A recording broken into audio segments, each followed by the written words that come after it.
बिस्मिल्लाहिर्रहमानिर्रहीम। अस्सलाम वालेकुम। मैं हूं आपकी बायो टीचर और आप देख रहे हैं मेरे साथ मेरे यूट्यूब चैनल बायो विद सुमा। तो बच्चों, आज का जो हमारा टॉपिक है ह्यूमन रिप्रोडक्शन के चैप्टर से है, जिसमें हम पढ़ेंगे स्पर्म का डायग्राम और सीमन।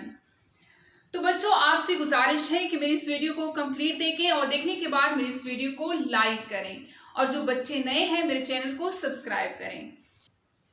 तो मेरे प्यारे बच्चों, हमने प्रीवियस लेक्चर में मेल रिप्रोडक्टिव सिस्टम कराया। मेल रिप्रोडक्टिव सिस्टम में हमने मेल का जो रिप्रोडक्टिव सिस्टम का स्ट्रक्चर है वो कराया, और स्पर्मेटोजेनेसिस की। स्पर्मेटोजेनेसिस में हमने स्पर्म की फॉर्मेशन की। हमने स्पर्म की फॉर्मेशन कहाँ पे की?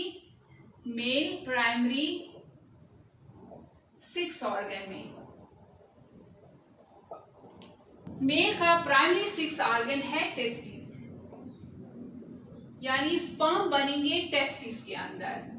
ये है टेस्टिस, ये है दो टेस्टिस, दो होते हैं यानी पेयर की फॉर्म में होते हैं। ये स्क्रूटम है और ये टेस्टिस है। बता चुकी हूं कई बार प्रीवियस लेक्चर में, टेस्टिस के अंदर होते हैं कंपार्टमेंट। इन कंपार्टमेंट को हम लोब्यूल बोलते हैं। इन लोब्यूल्स के अंदर टाइटली कॉइल्ड कुछ और स्ट्रक्चर्स होते हैं। इन स्ट्रक्चर्स को हम बोलते हैं सेमिनिफेरस ट्यूब्यूल्स। अब यहां से मैं एक सेमिनिफेरस ट्यूब्यूल निकाल देती हूं। ये मैंने निकाल दिया है। इसको यहां से काट देती हूं और इसका क्रॉस सेक्शन दिखा देती हूं। कुछ इस तरह से होता है। ये दो टाइप के सेल से बना होता है। बड़े सेल होते हैं जिन्हें हम नर्स सेल बोलते हैं, नर्स सेल। और इन नर्स सेल के दरमियान में कुछ छोटे सेल होते हैं जिन्हें हम स्पर्मेटोगोनिया बोलते हैं। यही स्पर्मेटोगोनिया जो है स्पर्म की फॉर्मेशन कराते हैं। यहां पर स्पर्म की फॉर्मेशन होती है। सेमिनिफेरस ट्यूब्यूल्स में स्पर्मेटोगोनिया से स्पर्म्स बनते हैं। तो मेरे प्यारे बच्चों, इस टेस्टिस में यानी टेस्टी के जो लोब्यूल है वहां पे कुछ और सेल्स बनते हैं लीडिंग सेल से। लीडिंग सेल से क्या बनेगा? टेस्टोस्टेरोन बनेंगे। टेस्टोस्टेरोन बन के मर्द को मर्द बनाता है। टेस्टोस्टेरोन का लेवल जब बढ़ जाता है तब जाके ये स्पर्मेटोगोनिया जो है डिवाइड करके स्पर्म बनाता है। और यही टेस्टोस्टेरोन जो है, ये हार्मोन जो है, मेल के ब्लड में जाके मेल का जो सेकेंडरी स्ट्रक्चर होता है, यानी उनकी दाढ़ी जो है, वॉइस जो है, वो वोकल कॉर्ड जो है, और उनकी बॉडी जो है वो ब्रॉड हो जाती है। यानी सेकेंडरी स्ट्रक्चर भी किसकी वजह से होता है? टेस्टोस्टेरोन की वजह से। तो बच्चों, यहाँ पे हमने स्पर्म तो बना लिए हैं, लेकिन इसका स्ट्रक्चर कैसे होता है?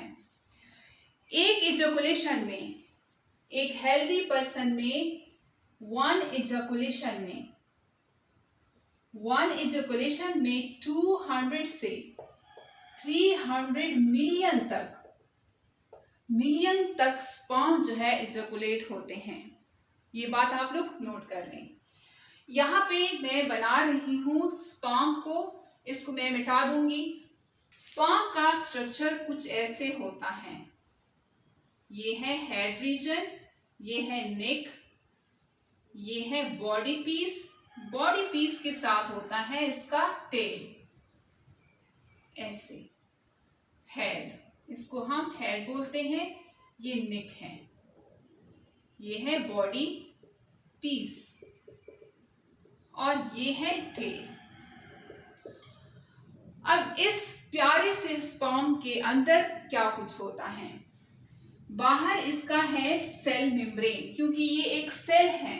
ये क्या है? ये एक सेल है। तो यहाँ पे ये है प्लाज्मा मेम्ब्रेन या सेल मेम्ब्रेन। प्लाज्मा मेम्ब्रेन से ये कवर होता है, और ये एक मेल के बॉडी में एक अकेला ऐसा सेल है जो कि मूव कर सकता है। यानी ह्यूमन बॉडी में कोई भी सेल जो है वो मूव नहीं कर सकता। ये स्पर्म जो है ये फ्लैजेला के थ्रू मूव करता है। इसके अलावा कुछ और सेल्स होते हैं जो कि मूव कर सकते हैं, यानी वाइट ब्लड सेल्स जो होते हैं। लेकिन वाइट ब्लड सेल्स जो है ये सूडोपोडिया के थ्रू मूव करते हैं, और स्पर्म जो है ये वाहिद ऐसा सेल है जो कि फ्लैजेला के थ्रू मूव करता है, और फीमेल बॉडी में कोई भी ऐसा सेल मौजूद नहीं है जो फ्लैजेला के थ्रू मूव करता हो। तो बच्चों अब इसका जो स्ट्रक्चर है, यहाँ पे इसका जो एंटीरियर साइड है ये क्या है, एंटीरियर एंड, ये वाला पोर्शन जो है ये इसका एंटीरियर एंड है। इंटीरियर साइड पे एक बम रखा होता है, यहाँ पे एक बम रखा होता है, इसमें कुछ एंजाइम्स होते हैं, हाइड्रोलिटिक एंजाइम्स होते हैं, जिसमें एक एंजाइम का नाम है हाइयालुरोनाइडेज। और भी एंजाइम्स होते हैं, हाइड्रोलिटिक एंजाइम्स होते हैं। एक का एग्जाम्पल है हाइयालुरोनाइडेज। ये कहाँ पे पाए जाते हैं, इस स्ट्रक्चर में, हेड के बिल्कुल एंटीरियर एंड पे ये स्ट्रक्चर पाया जाता है। इस स्ट्रक्चर को बोला जाता है एक्रोसोम। एक्रोसोम जो है ये अराइज होता है, ये गोल्जी बॉडीज है, गोल्जी बॉडी से वेसिकल की फॉर्म में ये अराइज होता है और ऐसे अलग हो जाता है, और इसमें हाइड्रोलिटिक एंजाइम्स होते हैं। तो ये क्या है, ये स्पर्म जो है ये सेल है, तो इसमें गोल्जी बॉडीज भी होता है। तो गोल्जी बॉडी से ये एक्रोसोम जो है ये अराइज होते हैं। एक्रोसोम के नीचे एक इलांगेटेड स्ट्रक्चर होता है, इलांगेटेड, जिन्हें हम न्यूक्लियस बोलते हैं। स्पर्म का जो न्यूक्लियस होता है वो एलोंगेटेड होता है, एलोंगेटेड। स्पर्म की न्यूक्लियस में क्रोमोसोम नंबर जो है वो हैप्लॉइड होते हैं। हमारे जो गैमीट्स हैं जैसे कि स्पर्म एंड ओवा, उनका जो क्रोमोसोम नंबर होता है वो हाफ हो जाता है मियोसिस के थ्रू, तो यहाँ पे क्रोमोसोम नंबर जो है 23 होंगे। इसके नेक रीजन में यहाँ पे थोड़ा सा एक हेड के पास होता है एक स्ट्रक्चर, और थोड़ा सा हेड से नीचे होता है, दो स्ट्रक्चर्स होते हैं सेंट्रियोल के। जो न्यूक्लियस के करीब हैं वो सेंट्रियोल, जो न्यूक्लियस के पास हैं इसको हम बोलते हैं प्रॉक्सिमल सेंट्रियोल, और जो थोड़ा सा न्यूक्लियस से दूर है ये, इसको हम बोलते हैं डिस्टल सेंट्रियोल। इसको हम याद कैसे करेंगे, जो पास है, जो पी से स्टार्ट होता है, पास है, न्यूक्लियस के पास है, इसको प्रॉक्सिमल सेंट्रियोल बोलते हैं, और जो न्यूक्लियस से दूर है, डिस्टेंस पर है, तो इसको हम डिस्टल सेंट्रियोल बोलते हैं। डिस्टल सेंट्रियोल से एक स्ट्रक्चर अराइज होता है जो कि फ्लैजेला बनाता है, इससे यही स्ट्रक्चर अराइज होता है और यही फ्लैजेला बनाता है। अब ये स्पर्म जो है ये हर वक्त ऐसे मूव करते रहते हैं, तो इस मूवमेंट के लिए इसको एनर्जी की भी जरूरत होती है। तो एनर्जी ये कहाँ से लाएगा, एनर्जी बनती है powerhouse of the cell में। तो इसमें powerhouse of the cell क्या है, यहाँ पे स्ट्रक्चर्स होते हैं, ऑर्गेनेलिस होती हैं, जिन्हें हम माइटोकॉन्ड्रिया बोलते हैं। माइटोकॉन्ड्रिया क्या है, powerhouse of the cell. तो यहाँ पे माइटोकॉन्ड्रिया होते हैं, और माइटोकॉन्ड्रिया की अरेंजमेंट जो है वो कुछ इस पैटर्न में होती है। माइटोकॉन्ड्रिया की इस पैटर्न की अरेंजमेंट को नी बैंकन अरेंजमेंट बोलते हैं, और यहाँ पे एटीपी बनता है माइटोकॉन्ड्रिया में, ये माइटोकॉन्ड्रिया है।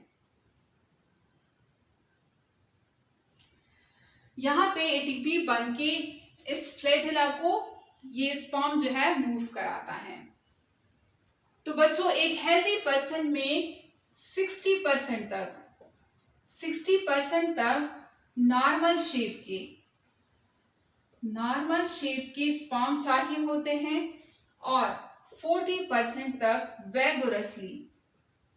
वैगोरसली मूव करने वाले स्पर्म चाहिए होते हैं।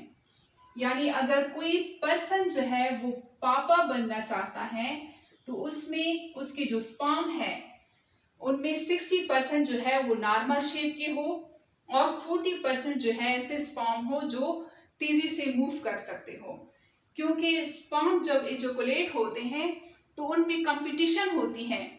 जब वो फीमेल के यूट्रस में जाते हैं तो उनमें कंपटीशन होती है, बहुत सारे स्पर्म जो है वो मर जाते हैं फीमेल के यूट्रस में। तो कोई एक स्पर्म जो है वो इस कंपटीशन को जीत जाता है, जो नॉर्मल शेप का भी होता है और जो तेजी से मूव भी कर सकता है, तब जाके वो ये मुकाबला जीत सकता है और फीमेल यूट्रस में, फीमेल के फिलोपियन में यहाँ पे जो एग पड़ा होता है, यहाँ से स्पर्म जाते हैं ऐसे, यहाँ पे जो एग पड़ा होता है, जो स्पर्म ये मुकाबला जीत जाता है तो वो बना लेता है जायगोट, और ये जायगोट जो है फिर आके इससे बेबी बच्चा बनता है। तो बच्चों, जब सेक्सुअल इंटरकोर्स होता है तो उसमें जस्ट स्पर्म की इजैकुलेशन नहीं होती, वहां पे स्पर्म के साथ कुछ और चीजें भी होती हैं, जिसे मिल मिला के हम नाम देते हैं semen. Semen is the milky liquid which is ejaculated by penis। Semen एक मिल्की लिक्विड मटेरियल होता है जिसे पीनस जो है वो इजैकुलेट करता है। ये है पीनस, ये है टेस्टिस। यहाँ पे टेस्टिस के सेमिनिफेरस ट्यूब्यूल्स में स्पर्म की फॉर्मेशन हुई और डक्ट्स के थ्रू स्पर्म गए यहाँ पे कुछ और डक्ट्स होती हैं, वो भी अपना हिस्सा इस स्पर्म में डालेगी। ये जाएंगे फिर इस यूरेथ्रा के थ्रू और फिर पीनस के यूरेथ्रल मीटस के थ्रू बाहर जाएंगे ऐसे। और ये क्या है? ये स्पर्म नहीं है, ये सीमन है। व्हाइटिश मटेरियल होता है, इसे हम सीमन बोलते हैं। इस सीमन को हम उठा लेते हैं। ये हमने सीमन का एक ड्रॉप उठाया और इसको माइक्रोस्कोप के नीचे देखा, तो इसमें हमने देखा कि 10% जो है ये स्पर्म है, जो कहाँ पे प्रोड्यूस हुए हैं? सेमिनिफेरस ट्यूब्यूल में। स्पर्म गए सेमिनिफेरस ट्यूब्यूल से डक्ट्स, एक्सेसरी डक्ट्स के थ्रू, और यहाँ पे 2 डक्ट्स हैं जिन्हें हम सेमिनल वेसिकल डक्ट्स बोलते हैं। सेमिनल वेसिकल डक्ट्स ने इस स्पर्म में हिस्सा डाला। क्या डाला? 60% इसमें फ्रक्टोज डाला, फ्रक्टोज और कुछ और चीजें। सेमिनल वेसिकल डक्ट्स ने 60% फ्रक्टोज और कुछ और चीजें डाली। फ्रक्टोज क्या है? फ्रक्टोज जो है ये स्पर्म के लिए फूड है। इसके बाद यहाँ पे एक और ग्लैंड होता है जिन्हें हम क्या बोलते हैं? Prostate gland. Prostate gland, prostate gland ने इस सीमन में हिस्सा डाला 30% तकरीबन। क्या कुछ डाला? Calcium ion, phosphate ion, calcium ion and phosphate ion. और इस कैल्शियम की वजह से ही इस सीमन का जो कलर होता है और स्मेल आता है, इसमें से जो कलर इसका व्हाइटिश होता है वो इन्हीं वजह से आता है। कैल्शियम और फास्फेट की वजह से कलर एंड स्मेल इसका आता है। और यहाँ पे 2 और ग्लैंड होते हैं, यानी पेयर की फॉर्म में एक ग्लैंड होता है जिसे हम बल्बो यूरेथ्रल ग्लैंड बोलते हैं। बल्बो यूरेथ्रल, बल्बो यूरेथ्रल इसमें म्यूकस डालता है, म्यूकस डालता है। यानी 10% इस सीमन में स्पर्म होता है, 60% फ्रक्टोज होता है, 30% कैल्शियम फॉस्फेट और कुछ म्यूकस होता है। और सीमन जो है, ये स्पर्म जो है सेमिनिफेरस ट्यूब्यूल्स में बनते हैं, फ्रक्टोज जो है सेमिनल वेसिकल डक्ट्स में बनता है, और कैल्शियम और फॉस्फेट जो है प्रोस्टेट ग्लैंड बनाता है, और म्यूकस जो है बल्बो यूरिथ्रल ग्लैंड बनाता है। और यहाँ से यूरिथ्रा के थ्रू जाके यूरिथ्रल मीटस के थ्रू सीमन जो है बाहर इजैकुलेट होता है। तो बच्चों, ये था सारा हमारा male reproductive system, spermatogenesis, structure of sperm and semen. उम्मीद करती हूँ आप लोगों को समझ में आ गया होगा। अगर आप मेरे साथ ऐसे ही पढ़ना चाहते हैं तो मेरे चैनल को सब्सक्राइब करें और मेरी वीडियोस को थम्स अप करें, ताकि बर वक्त आप लोगों को मेरी वीडियोस मिलती रहें। मिलते हैं नेक्स्ट लेक्चर में। अल्लाह हाफिज।